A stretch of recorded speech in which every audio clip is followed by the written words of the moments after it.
Bonjour, bienvenue sur le podcast créatif Le Tricomonde de Sophie, épisode numéro 4. Je suis Sophie, vous pouvez me retrouver également sur les réseaux sociaux, Ravelry et Instagram sous le pseudo Tricomonde Sophie tout attaché, et également sur mon blog Le Tricomonde de Sophie, canalblog.com, que je mets à jour de temps en temps, enfin j'essaye de mon mieux. Nous sommes aujourd'hui le dimanche 9 avril, nous avons eu un week-end magnifique, printanier, j'espère que vous en profitez également, donc on devrait avoir une lumière pas trop mal pour faire l'épisode, enfin, j'espère que ça rendra bien chez vous, je le fais au mieux. Voilà, donc on est de retour aujourd'hui dans mon atelier, j'alterne entre le salon et l'atelier, ça dépend un peu de la lumière, ça dépend si le canapé est disponible, donc comme on est dans l'après-midi, il est un petit peu occupé par mon mari qui fait la sieste, voilà, donc je vais le laisser tranquille et je vais revenir dans l'atelier. J'appelle ça l'atelier, mais en fait c'est la chambre d'amis où il y a mon petit bureau qui est derrière, et voilà, c'est mon petit coin, mon petit espace couture. Voilà, j'ai la chance d'avoir un petit coin couture, donc j'en profite. Voilà, donc nous sommes je disais le 9 avril, j'ai pas fait grand chose hier, j'espérais pouvoir vous enregistrer l'épisode pour le mettre en ligne aujourd'hui, et en fait hier j'étais pas très en forme, pas bien, donc en gros j'ai rien fait à part tricoter, donc c'est pas plus mal parce que du coup je pensais n'avoir qu'un seul projet fini tricot à vous montrer, et comme j'ai bien avancé hier, bah, finalement j'en aurai deux, donc voilà, on aura de quoi parler dans les projets finis. Et voilà, donc c'est parti, on va commencer, je vous propose, par le tricot, et on enchaînera ensuite par la couture. C'est parti pour le tricot.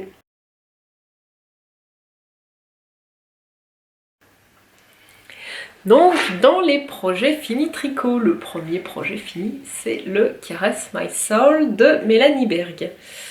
Voilà, la bête qui est énorme. Donc, il fait bien, je pense, 2 mètres d'envergure. Je vous l'avais montré quasiment fini dans l'épisode que j'ai tourné il y a 3 semaines déjà. Voilà, il me restait une partie de la dentelle à terminer, donc maintenant il est fini. Donc je vais essayer de vous le montrer à la méthode Mathilde, qui fait ça beaucoup mieux que moi. Mathilde du podcast Ambion. Et voilà. Donc c'est un shawl Caress My Soul de Mélanie Berg qui se tricote par le milieu. On commence par le milieu et en fait on augmente les rangs, voilà, en point mousse, et donc il a une forme de demi-lune. Donc on a la première section de point mousse et ensuite on a une section dentelle. Voilà. Voilà, je le porte en replié et enroulé autour du cou. Voilà, je l'ai pas mal porté il y a 15 jours à peu près, là quand on a eu de nouveau un petit coup de froid, donc je l'aime bien le matin, là il me tient chaud. Enroulé en écharpe souvent pour aller au travail, et par contre c'est vrai qu'à la maison, quand les matins étaient un peu frais là, dans mon canapé pour tricoter, et ben j'aimais bien le porter façon, je dis ça façon mémé mais c'est pas du tout péjoratif, hein. Le porter comme ça, et même enroulé de nouveau sur les épaules, et du coup j'étais bien parce que j'avais les épaules bien couvertes, le haut du dos, et j'avais pas froid pour tricoter dans mon canapé. Voilà, et je trouvais qu'il rendait bien aussi, il a vraiment une belle envergure, quoi. Pas très large, donc bien pour mettre en écharpe, et puis quand même assez grand pour pouvoir le porter sur les épaules. Donc un bon compromis, niveau forme, il est plutôt sympa. Côté tricot, bah rien à redire, hein, à part que les rangs sont quand même très très longs. Bon, la méthode continentale, ça s'est fait assez bien. Et au final, finalement, je me suis presque moins ennuyée dans les rangs de point mousse que dans la partie dentelle. Parce que sur la partie dentelle, je l'ai pas trouvé très agréable. Parce qu'il y a des mailles un petit peu spéciales, notamment une qu'elle appelle la Special Stitch dans son pattern. Et bon, un peu difficile à faire, pas très confortable. Donc au bout d'un moment, j'avais un peu mal à l'épaule. Et puis il y a aussi des mailles en verre torse qui sont pas du tout agréables à faire. Enfin, moi, j'ai pas trop aimé. Donc j'ai galéré sur la première moitié du motif, là où vraiment j'ai peiné, je trouvais que les rangs étaient longs. Et puis sur le reste, ça a été quoi. Donc bon, finalement, ça s'est terminé, hein, mais je peux pas dire que ça soit un châle que j'ai adoré tricoter. J'adore le porter. Bon, je me suis pas franchement éclatée à le tricoter, mais voilà. Je le referai pas forcément tout de suite, même si c'est un de mes châles préférés pour l'instant. Voilà, j'ai pas mal porté. Petite chose aussi que j'aurais pu faire, Mélanie Berg conseillait en fait dans son patron, dans les suggestions, de rajouter un jeté en fait au début des rangs et de le lâcher ensuite pour donner en fait un peu plus de mou, un peu plus de souplesse sur la bordure. C'est vrai que j'aurais pu le faire parce que si je porte la bordure directement comme ça autour de mon cou, ça coupe, je trouve que ça me cisaille, c'est pas agréable. Donc comme il se trouve que souvent je le porte replié comme ça, et que du coup cette bordure n'est pas forcément directement contre mon cou, ça me gêne pas, mais je note pour les prochaines fois, c'est vrai que ça serait quand même plus agréable. Voilà.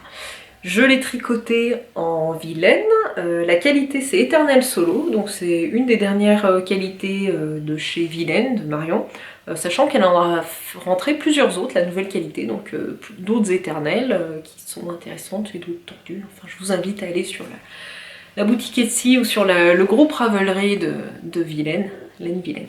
Et donc pour pas vous redire les mêmes bêtises que la dernière fois, parce que j'avais pas l'étiquette sous les yeux, je pense que j'ai dit à peu près tout sur le métrage et les qualités. Voilà, l'Éternel Solo. J'espère qu'il va pas trop galérer la mise au point. Voilà, donc Éternel Solo, c'est un mélange de mérino, de soie et de yak qui est très très agréable et c'est très doux. Donc il y a 65% de mérino, 20% soie et 15% yak, et le métrage est quand même généreux puisque c'est une fingering en 480 mètres. Voilà, je vous la remontre au cas où, si on met pas trop longtemps à faire la mise au point. Bon, je crois qu'il n'a pas envie, c'est pas grave. Voilà. La couleur que j'ai choisie, c'est Gentil Coquelicot Nouveau. Donc sur les autres bases de chez Marion, c'est un rouge qui pète franchement. C'est vrai que là sur la base Yak, je pense qu'elle est ressortie un peu plus foncée. Bon après la couleur reste quand même très belle. Au début j'avais acheté les écheveaux pour en faire un pull et c'était pas ce que j'avais en tête. Mais du coup je regrette pas du tout parce que vraiment en écharpe cette couleur je la trouve magnifique quoi, pour un chauve. Voilà, une très belle qualité, très douce, c'est de la single, moi j'adore tricoter la single, c'est vrai que je la trouve, je trouve pas ça forcément qui bouloche, ça fait un petit halo que j'aime beaucoup, peut-être qu'elle est un peu plus fragile mais pas forcément, enfin moi j'ai jamais cassé mon fil, c'est Magdalena du Triple L de Mag qui avait un peu de crainte à ce sujet, moi j'ai jamais cassé de fil en fingering en tirant dessus, ou alors faut peut-être y aller comme une brute mais ça jamais, bon, moi ça m'est jamais arrivé. Voilà, pas de modification, enfin si une, mais c'est une erreur, hein, c'est qu'en fait j'ai rajouté un motif de plus, ce qui n'est pas fait exprès, hein, c'est que j'étais tellement dans mes répétitions de points mousse que j'ai pas fait attention et j'ai tricoté des rangs en trop. C'est quand même dommage, voilà, donc j'ai juste redéfait 2 rangs je crois pour arriver sur le nombre de mailles qu'il fallait pour rajouter un seul motif. Voilà, donc seule petite modification, donc vraiment pas grand chose. Voilà pour le Caress My Soul de Mélanie Berg. Et ensuite, le deuxième projet fini, je vous en avais quand même pas mal parlé il me semble dans les autres épisodes, c'est le Stay Soft Shawl de Vera Valimaki de Rain Knitwear Designs. Donc le châle, je pense pas que je l'avais commencé dans le dernier épisode, il me semble pas. Et je venais je pense de recevoir les écheveaux, je vous en avais pas mal parlé en fait. Parce qu'il me manquait un écheveau, enfin j'avais beaucoup recherché et j'avais commandé finalement toujours chez Vilaine. Je suis assez fidèle à Vilaine, j'aime beaucoup ces laines, elle a une gamme de coloris qui est magnifique, enfin bref, voilà, je suis convaincue. Donc j'avais acheté un écheveau de solitaire, donc c'est de la fingering single, et c'était Cléopâtre couronnée d'émeraude, donc j'avais dû vous montrer les chevaux. Et donc je vous montre quand même le projet fini parce que j'en parle, puis je vous le montre pas. Donc il est terminé de ce matin, donc vraiment tout frais, fini. Il est même pas bloqué, je sais pas si je vais le bloquer en fait, on verra. Et voici le Stay Soft Shawl. Voilà. Donc je vais vous le montrer de la pointe comme ça. Donc on commence par la petite section là qui chez moi est en vert émeraude. Ensuite on alterne, on fait des rayures, donc c'est une autre laine que je vous montrerai là, le petit bout qui me reste, donc c'est de la purple laine moi que j'ai acheté, donc on a une section de rayures. Et on termine donc par la section avec la deuxième couleur là qui a servi à faire les rayures. Voilà, qui est chez moi, c'est de la Purple Laine, c'est de la Single Fingering, c'est Don't Be So Shy, le coloris. Et pour la même qualité, après, en coloris Curie cette fois, donc pour la troisième section où on vient en fait depuis la pointe tricoter ici et revenir à chaque fois récupérer des mailles sur la bordure de la première partie. Voilà, et on continue jusqu'à arriver en haut de la section ici et après une petite finition en aïcorde. Voilà, vous saurez tout. Donc je l'aime beaucoup, bon j'ai été un petit peu plus originale dans les coloris mais je regrette pas, c'est vrai que j'ai souvent des petits shirts gris ou du noir ou etc. et un peu de couleur. Ça réveille quand même, ça sera sympa. J'ai une petite veste de printemps qui est dans cette couleur là donc ça pourrait être bien aussi, ça va réveiller un peu. Voilà, et au niveau ampleur je trouve qu'il est bien parce que moi je porte beaucoup mes châles comme ça, en écharpe. Essentiellement comme ça, donc là il a la longueur parfaite parce que il pendouille pas trop long, il s'enroule quand même bien autour du cou, donc celui-là je vais peut-être arriver à le porter encore un petit peu là pendant quelques jours s'il fait un peu froid le matin, on verra. Voilà, donc j'aime beaucoup, je l'ai tricoté assez vite, je crois en 2 semaines et demie, et je me suis beaucoup amusée à le tricoter. Vraiment celui-là c'était un tricot agréable, même si c'est quasiment que du point mousse, mais le fait qu'il y ait des sections de couleurs comme ça, alternées, puis en fait je me suis régalée avec cette laine là, parce que je vous avais montré les chevaux, je pense, et le cake. Mais du fait qu'elle soit variée comme ça, c'est vrai qu'à chaque fois je découvrais les couleurs. Je vais essayer de vous la montrer de près, si j'arrive à rendre. Ah ben, elle est à l'envers, ça sera mieux comme ça. Voilà. Donc c'est une base naturelle avec des touches de vert foncé, de turquoise. Il y a un petit peu de jaune aussi. Voilà. Vraiment, j'ai beaucoup aimé cette laine. Donc c'est de la Purple Laine, coloris Don't Be So Shy, et c'est de la Fingering Single, je crois. Voilà, j'ai pas l'étiquette, sinon je vous l'aurais montré, ça m'aurait évité de dire des bêtises. Voilà. Et donc je suis contente parce que j'ai quand même plutôt bien exploité mes écheveaux, parce qu'il me reste que ça. De la Don't Be So Shy. Et de la Curie, il m'en reste un tout petit peu plus, mais je l'ai utilisé pour un deuxième projet que je vous montrerai. Par contre, il me reste quand même pas mal de mon écheveau de solitaire de chez Vilaine. Je l'ai pas pesé, il faudrait que je regarde, mais je pense qu'il en reste bien 40 grammes. Bon, à voir, je suis pas sûre de l'utiliser tout de suite. Allez, avec le reste de mes petites pelotes entamées. Et voilà. Donc deuxième projet fini, le Stay Soft Shawl de Vera Malimaki. Voilà, j'aime bien. Il y avait juste un petit détail qui m'avait surpris, que j'avais pas forcément vu sur le patron, c'est quand on relève les mailles, en fait, sur la bordure, et ben ça fait des petits trous, ça fait des petits jetés. Alors c'est vrai qu'au début, quand j'ai relevé les premières mailles, je me suis dit ah c'est moche, ça me plaît pas, comment ça se fait. Je suis allée voir le patron, et en fait sur les photos du patron c'était comme ça, sur tous les projets c'est exactement la même chose. Donc bon, j'ai avancé un petit peu pour voir le rendu, et puis finalement en fait ça se voit pas tant que ça sur l'ampleur, ça fait une petite finition, bon soit. Non, niveau forme, je suis contente. Je pense que c'est un projet que je referai parce que c'est vrai que pour jouer un petit peu avec des écheveaux esselés ou mélanger les couleurs, ça s'amuse un petit peu. Il a la bande forme, je me suis pas ennuyée à le faire. Voilà, c'est un projet vraiment sympa que je garde dans mes tablettes. Donc voilà pour mes 2 projets finis. J'ai également un autre en cours. Alors c'est mon projet au long cours dont je vous rebats les oreilles, je pense, depuis le premier épisode. C'est le Find Your Fade d'Andrea Mori. C'est le célèbre châle qu'elle a sorti avec plusieurs couleurs d'écheveaux, plusieurs écheveaux, il y a environ 7 écheveaux dans le modèle, voilà. Donc j'ai commencé, voilà, parce que j'ai pas pu m'en empêcher, j'avais trop envie. Donc j'ai fait les 2 premières parties avec les 2 premières couleurs, donc il y a la pointe, que j'ai commencé. En fait ça c'est le coloris Curie, donc c'est le même Curie que j'ai utilisé pour mon Stay Soft Shawl. Et ensuite sur la section numéro 2, voilà, c'est de la Hedgehog, ça c'est de la Skinny, donc c'est la single, c'est la qualité single hein, en fingering chez Hedgehog Fibers, et c'est le coloris Fool's Gold. Pareil, je me suis régalée quand j'ai tricoté ce coloris parce que je me suis amusée à chaque fois à découvrir les les nouvelles couleurs, là, les petits speckles, voilà, c'était vraiment très très sympa. Donc je suis arrivée à la fin de la section avec uniquement le Fool's Gold, là, le jaune qui pète, et je vais bientôt attaquer le mélange des couleurs. Donc la couleur suivante que j'ai choisie, moi, c'est celui-là, c'est le Monarque.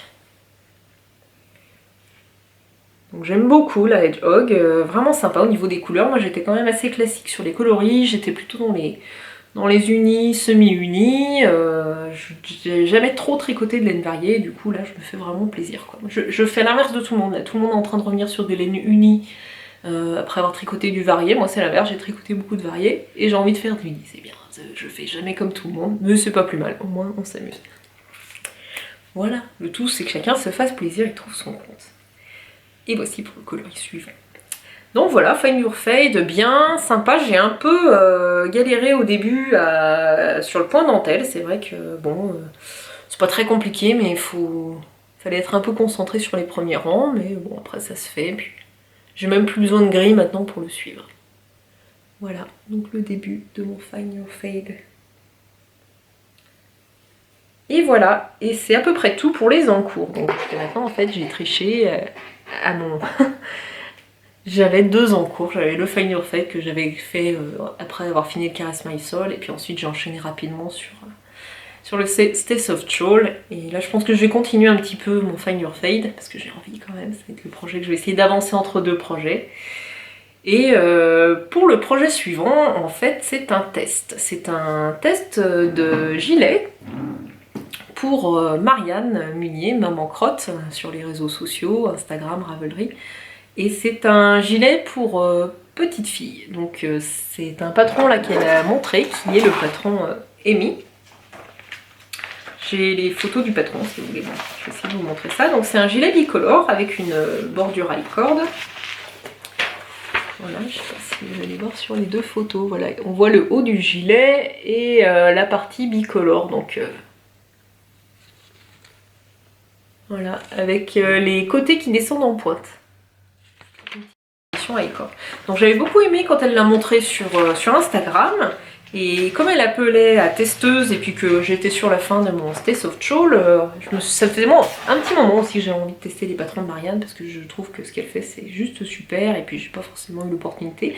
Et là je me suis dit allez fonce, vas-y, c'est l'occasion. Donc je me suis proposée, et puis elle m'a gentiment pris dans son équipe de testeuses. Donc je vais le faire en taille 8 ans pour ma grande fille Alice.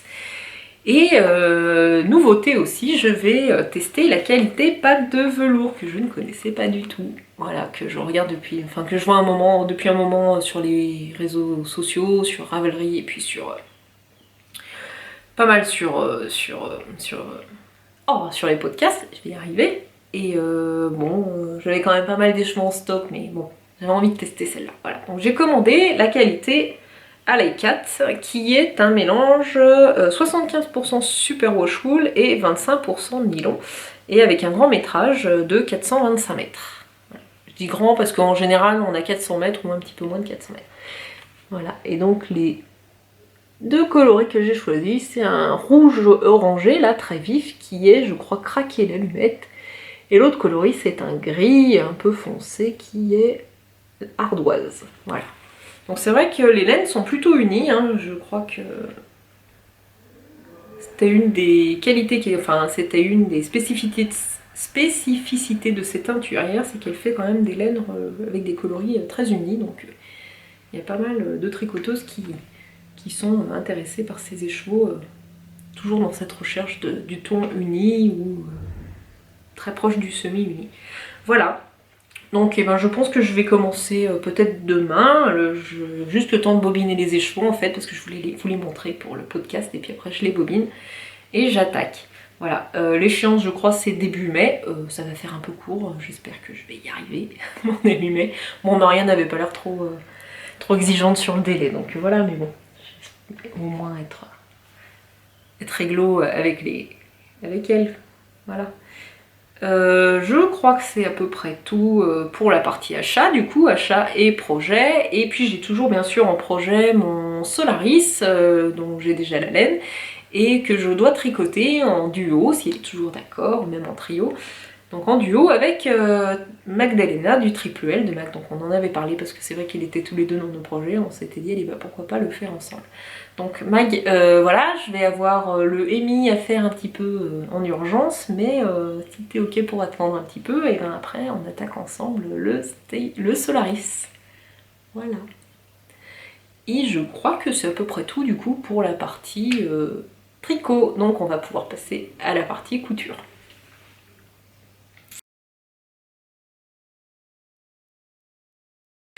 Alors pour la partie couture, j'ai quelques projets finis à vous montrer. Je n'ai pas du tout d'achat, je n'ai pas d'encours parce qu'en général en couture, moi, quand j'attaque un truc, je le finis dans la foulée.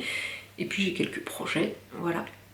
Donc pour la partie projet fini, il y a le premier que je porte sur moi qui est une jupe brume que j'ai cousue dans un jersey. Alors j'avais même prévu la petite marche pour vous montrer, voilà. Donc c'est une jupe brume que j'ai cousue en jersey Milano, je l'ai cousue en taille 38 et j'ai un tout petit peu rallongé en fait l'ourlet parce que je voulais être sûre qu'elle soit pas trop courte pour moi. Voilà. Donc c'est vrai que la découpe elle est très jolie, très sexy, bon elle moule juste ce qu'il faut, moi pour l'instant ça va. J'avais cousu à l'origine en fait une première version. J'avais pris mes mensurations et d'après mon tableau de mensuration, je devais faire la partie haute en 40, la partie basse en 38, donc j'avais cousu et en fait c'était trop grand à la taille, ça baillait, j'étais pas bien dedans. Donc bah, c'est celle que je vais donner à ma soeur qui lui va très bien d'ailleurs, je crois qu'elle était contente. Et donc je l'ai refaite cette fois tout en 38. Donc du coup elle va bien. La seule petite modif que j'ai fait c'est à la ceinture. Donc quand j'ai voulu essayer la ceinture, ça passait pas au niveau de mes hanches. Donc j'ai recoupé une bande qui était un peu plus large, que j'ai ajustée à peu près à la taille. Et du coup c'est vrai que je suis bien confortable. Donc je pense qu'effectivement c'était peut-être pour ça que j'étais sur le tableau de taille en 40. C'est que la bande haute de la ceinture telle qu'elle est sur le patron d'origine ne me convient pas. Moi ça passe pas aux hanches et effectivement je suis plutôt sur le 40. Mais en même temps après sur le reste, l'empiècement il est bien donc bon voilà. D'où l'intérêt de mesurer, de connaître un peu ses mensurations et de faire des petits ajustements. Voilà.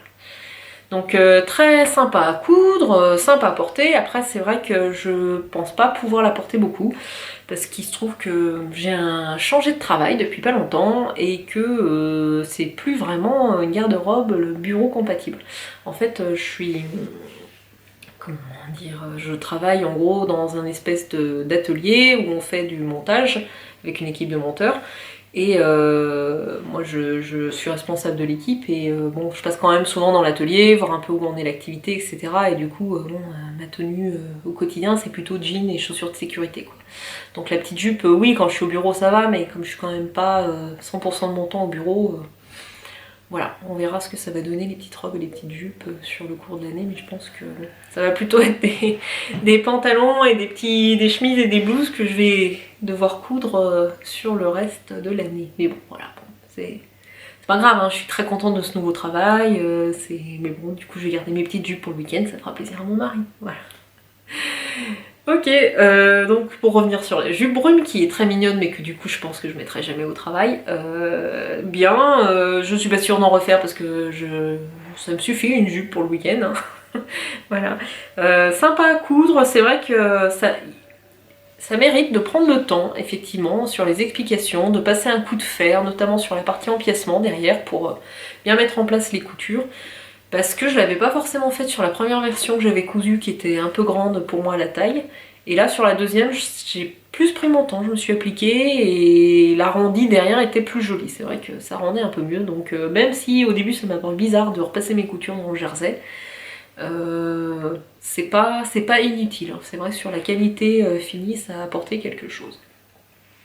Voilà, donc pas de modification à part que je l'avais rallongée un petit peu sur l'ourlet, je crois, de 3 cm parce que j'avais peur qu'elle soit trop courte. Bon, finalement, comme c'est pas mal, elle a tendance à remonter, alors peut-être que c'est pas plus mal que j'ai rajouté un petit peu de longueur, on verra. Voilà.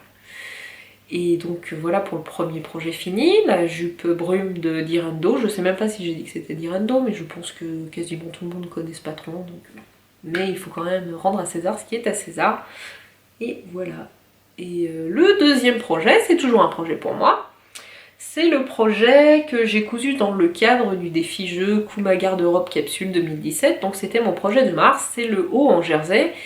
Et j'ai cousu un throw top en version oversize. Donc le throw top c'est le patron de t-shirt de haut de Ivan Soufflet.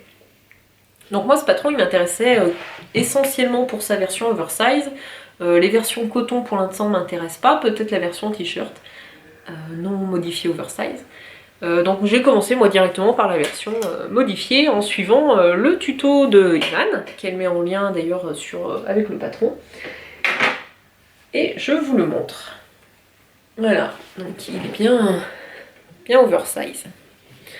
J'ai mis quelques photos sur mon blog pour voir ce qu'il donne portée, parce que c'est vrai que vous le montrez comme ça, je reconnais, ça rend juste rien du tout.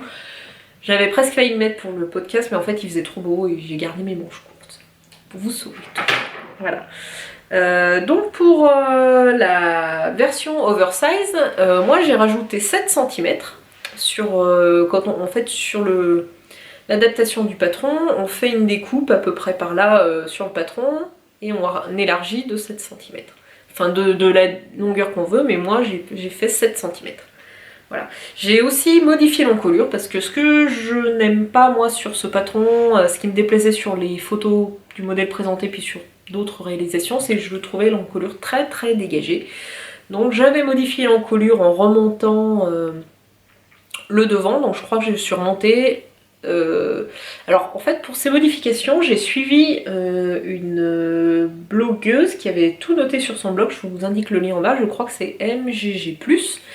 Et donc j'ai fait la même chose qu'elle, c'est-à-dire que pour le devant je suis remontée sur la taille 54, pour le dos c'est sur la taille 40, et ça doit être à peu près tout. Et en fait même comme ça c'est trop grand quoi, enfin quand je le porte on voit la bretelle de soutien-gorge et tout, bon j'aime pas quoi. Alors peut-être qu'en le mettant avec un soutien-gorge sans bretelle ça me gênera moins, mais moi j'aime pas les encolures très dégagées quoi. Moi j'aime bien les encolures comme ça auprès du cou, je suis pas très fan de grands décolletés, mais bon, c'est comme ça. Et donc du coup, j'ai du mal à le porter parce que moi je le trouve trop décolleté, quoi. Je suis pas à l'aise, ou alors peut-être, on verra, peut-être avec un soutien-gorge sans bretelles, mais je suis pas très fan.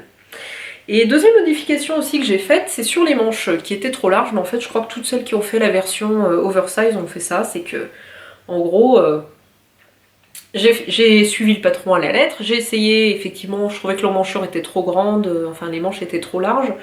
Donc ce que j'ai fait, il n'y a rien, c'est que j'ai posé un de mes t-shirts du commerce par-dessus, j'ai suivi la largeur des manches de mon t-shirt du commerce, donc je crois que j'ai enlevé quand même 4 cm sur la demi-manche. Et par contre, je me suis récupérée aussi pour l'arrondi. J'ai posé mon t-shirt là et j'ai redessiné l'arrondi. En fait, le t-shirt d'origine, il devait peut-être s'arrêter là, ou par là. Et du coup, je suis allée plus loin et j'ai recréé l'arrondi pour recoller sur mon... Je sais pas si c'est très clair, mais... c'est pas grave. Comment dire ? En fait, le t-shirt de base devait être... Le throw top à la base devait être comme ça. Comme j'ai redessiné ma manche, j'ai aussi redessiné l'encolure en prolongeant l'arrondi pour revenir en fait sur le côté du t-shirt. Je sais pas si c'est clair. Je suis vraiment désolée. À vouloir trop en dire, des fois voilà, on ferait mieux de se taire parce qu'on embrouille tout le monde. Désolée. Et donc voilà pour mon throw top, cousu dans le cadre du défi Je couvre ma garde-robe capsule 2017 organisé par Clotilde du blog Clopiano.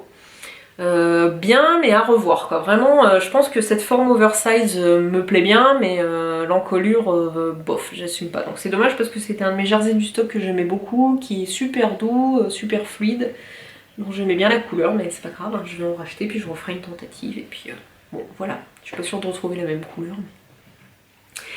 tant pis. Donc ça c'était pour mon deuxième projet réalisé ces derniers temps, et le dernier projet, le dernier projet que je peux vous montrer, c'est un t-shirt pour ma grande fille Alice qui vient d'avoir 6 ans, et c'est un modèle octobre, c'est le modèle Shy Eyes que j'ai cousu en taille 116. Donc Alice aujourd'hui elle met du 8 ans, elle est quand même grande pour ses 6 ans, Et du coup j'ai quand même cousu, je voulais pas coudre du 8 ans parce que je pense que ça fait grand, ça doit être la taille 122 chez Octobre. Je lui ai cousu la taille 116 et en fait il lui va bien, hein. Donc il lui aura encore même je pense à l'automne. Voilà. Et le patron, il est présenté comme ça, hein, avec les motifs des yeux que j'ai trouvé trop mignons. Donc moi je les ai faits dans une feuille de... Donc voilà pour les projets terminés. Maintenant on va passer... Il n'y a pas d'achat, j'ai pas de projet en cours comme je vous disais, sauf si j'ai découpé plein de tissus pour les poneys, je vous en avais parlé en fait. J'ai profité que ma copine m'ait filé sa brodeuse pour faire toutes les broderies de tous les poneys que je voulais faire. Voilà, donc ils sont tous... Hop. Eh ben c'est pas grave, ça tombera pas plus bas. Voilà, donc pour vous montrer, en gros j'ai sorti mes Minky et j'ai fait les broderies à l'avance. Donc il y a les yeux, il y a les broderies des petites fesses des poneys. Voilà, donc j'ai fait tous les poneys. Et rien d'autre en cours. Et dans les projets, dans ce que je vous disais, donc par rapport à ma garde-robe pour mon nouveau travail, ben, je vais, je pense, arrêter de me coudre des robes, parce que j'en ai déjà pas mal dans ma penderie, mais puis je vais même plus pouvoir les porter au travail.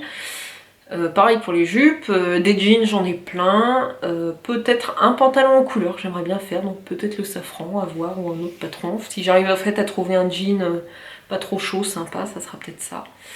Et me refaire peut-être une ou deux petites blouses, mais pareil j'en ai déjà quand même quelques-unes dans ma penderie avec toutes mes années de couture, on verra. Donc ça va être un peu au coup de cœur, l'inspiration. Et ce que j'aimerais bien faire par contre, qui doit être dans mon projet je crois pour le mois d'avril, dans le défi Je couds ma garde-robe capsule, c'est un gilet un peu épais. Alors au début j'avais pensé au cannelle mais je suis pas sûre que ça ira pour ce genre de modèle. En fait j'ai un gilet du commerce là que je viens d'acheter je crois chez Camailleux, que en ce moment je mettrais presque tout le temps quoi, qui est un peu épais. Voilà, c'est tout à fait le genre de petite veste gilet que je porte en mi-saison là avec des poches quoi, très pratique. Alors en plus j'aime beaucoup parce qu'il a un petit... Ça fait une espèce de petite maille bouclette là, un peu lurex.